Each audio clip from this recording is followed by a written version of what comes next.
दफ़ा का ज़िक्र है कि एक बादशाह था जिसकी एक निहायत खूबसूरत बेटी थी। जब वो जवान हुई तो बहुत से शहज़ादों ने उसके लिए रिश्ते भेजे, मगर शहज़ादी ने हर रिश्ता टुकरा दिया। वो हमेशा कहती थी कि मैं तो सूरज से शादी करूँगी। ये सुनकर बादशाह बहुत नाराज़ हुआ। उसने शहज़ादी को महल से निकाल दिया और कहा, जाओ, अगर तुम्हें सूरज से शादी करनी है तो जाकर सूरज को ढूंढो और कभी वापस ना आना। शहज़ादी महल छोड़कर सूरज की तलाश में निकल पड़ी। वो मशरिक़ की तरफ पहाड़ों की सिमत चल पड़ी। जंगलों और सहराओं से गुजरते हुए वो एक बड़े पहाड़ तक पहुंची जहां सूरज का महल था। वो महल के अंदर गई तो वहाँ एक बूढ़ी औरत बैठी थी। वो सूरज की माँ थी। बूढ़ी औरत ने पूछा, ओ लड़की, तुम क्या तलाश कर रही हो? शहज़ादी ने जवाब दिया, मैं सूरज की तलाश में हूँ, मैं उससे शादी करना चाहती हूँ। बूढ़ी औरत बोली, मैं सूरज की माँ हूँ, मैं तुम्हें उसकी दुल्हन बना दूंगी, लेकिन एक बात का ख़ास ख्याल रखना है कि कभी भी सूरज की आंखों में ना देखना।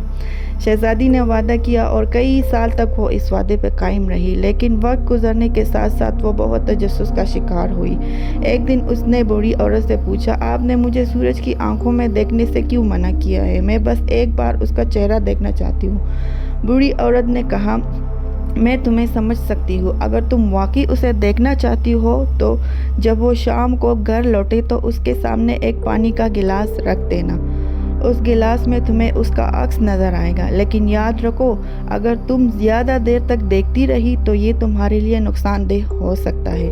उस शाम जब सूरज घर वापस आया तो शहज़ादी ने उसके सामने पानी का गिलास रख दिया।